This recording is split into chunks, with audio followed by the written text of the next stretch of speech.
Jésus lui a dit, il va faire que son travail. Même dans le Seigneur. Et un jour, là on était toujours dans notre 12 mètres carrés, il y a une de mes cousines qui m'a appelé, m'a dit, Yaya, j'ai deux bonnes nouvelles pour toi.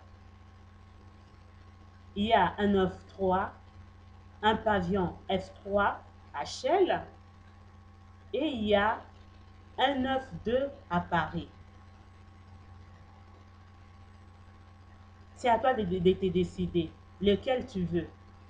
Je me suis dit, ben c'est bien d'habiter à Paris, c'est bien d'habiter à Paris, mais comme j'ai déjà des enfants, ça serait mieux que je sois dans le banlieue pour que là-bas, dans une grande maison, et il y aura le jardin pour les enfants, ils peuvent bien jouer. Donc, je préférais aller dans dans le pavillon. Mais quand je fais ce choix-là, j'avais oublié qu'il y a eu un message pour moi, il y a eu un message pour nous que on aurait un pavillon. Bien aimé dans le Seigneur, quand nous sommes allés visiter la maison, on n'a pas payé la garantie, on n'a pas donné, on ne nous a pas demandé le fiche de paye, rien du tout. La personne, en plus, une blanche, la personne qui nous a remis la clé, une blanche, une française, elle nous a dit, prenez la clé, faites de la maison ce que vous voulez. Bien aimé. De là, je me suis dit, non, ces dieux-là, il ne m'a jamais. Je me suis dit, il est merveilleux, ces dieux. Et à chaque fois qu'il y a des situations, surtout ça là, je le dis, plus pour le femme de pasteur, des nouveaux mariés, de maman pasteur, maman pasteur oh baba yani sika. La vie n'est pas toujours rose. Si Dieu veut de faire de toi quelqu'un, rien ne sera facile. Même aujourd'hui, là, je vous dis, 10 ans après, il y a des choses qui se passent dans la vie de mon mari. Quand je vois ça, moi, je me dis, le Seigneur veut que je m'approche encore. Bien-aimé dans le Seigneur, pas aujourd'hui, peut-être prochainement, quand ces choses vont commencer à se manifester, j'aurai le temps de vous le dire. Dieu, il m'a fait vous savez, la Bible, on a des promesses dans la Bible. Hein. La Bible nous donne beaucoup de promesses. Mais Dieu aussi donne des promesses particulières à ses enfants. Là, je vous dis, j'ai des promesses en Dieu. J'ai des promesses de Dieu en moi. Je sais une chose. Joseph a eu un songe. Il a eu des songes. Mais c'est par rapport à ces songes-là qu'il est devenu grand.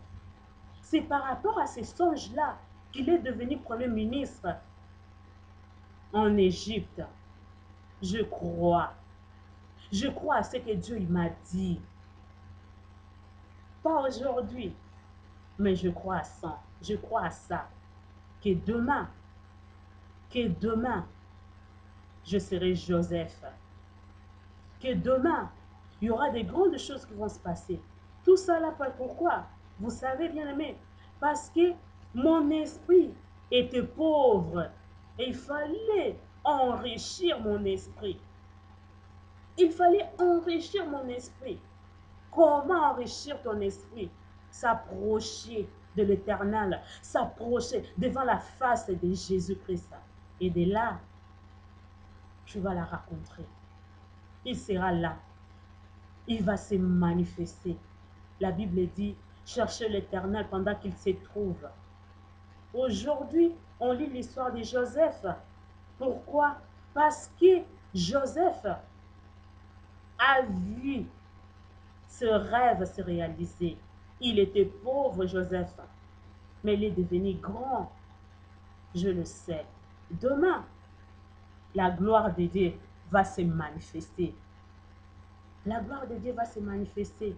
Bien-aimé dans le Seigneur, en rachissant mon esprit,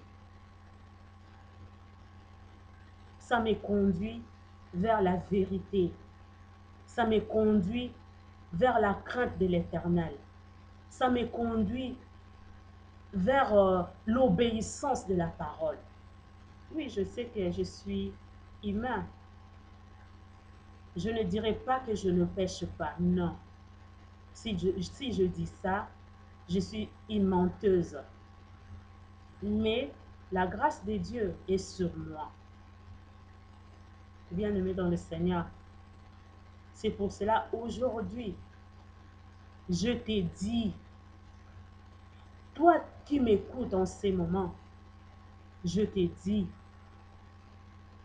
sois heureuse, sois heureuse si tu es pauvre spirituellement.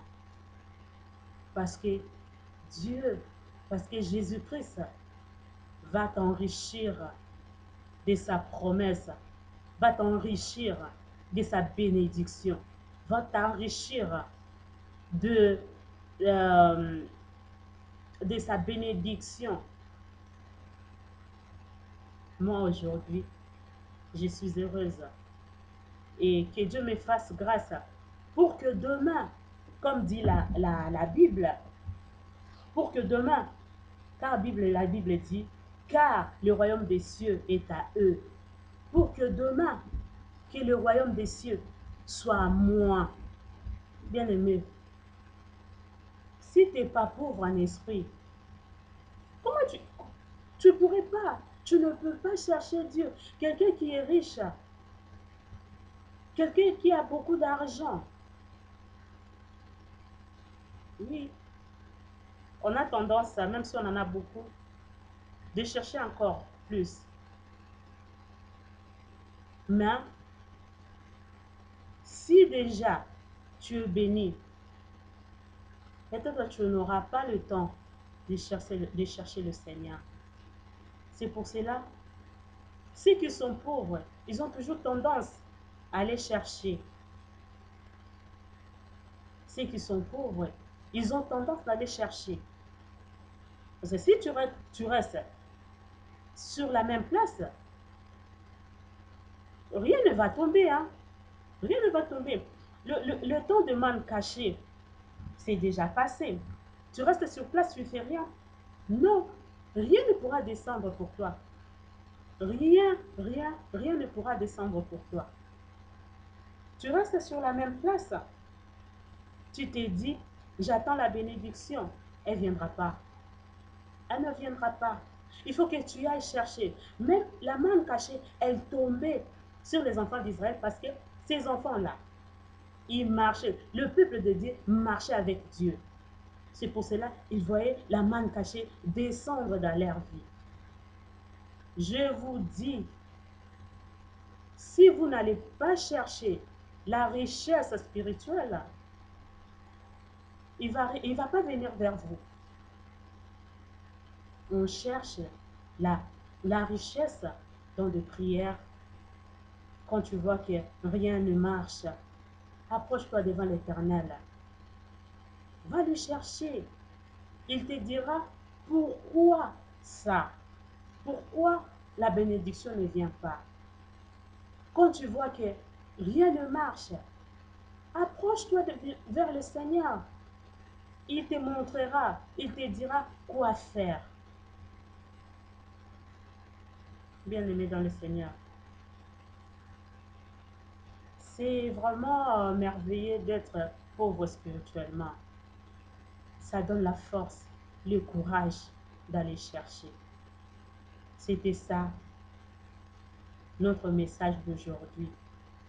Allez chercher notre bénédiction. Allez chercher notre héritage. Allez chercher notre richesse. spirituel. Et devant toi, tu vas te rencontrer avec la personne de Jésus-Christ. Tu vas te rencontrer avec la bénédiction en personne. Tu vas te rencontrer avec l'or et l'argent. C'est la personne de Jésus. C'était ça, notre message d'aujourd'hui. Que notre Seigneur et Sauveur Jésus-Christ vous bénisse. Amen.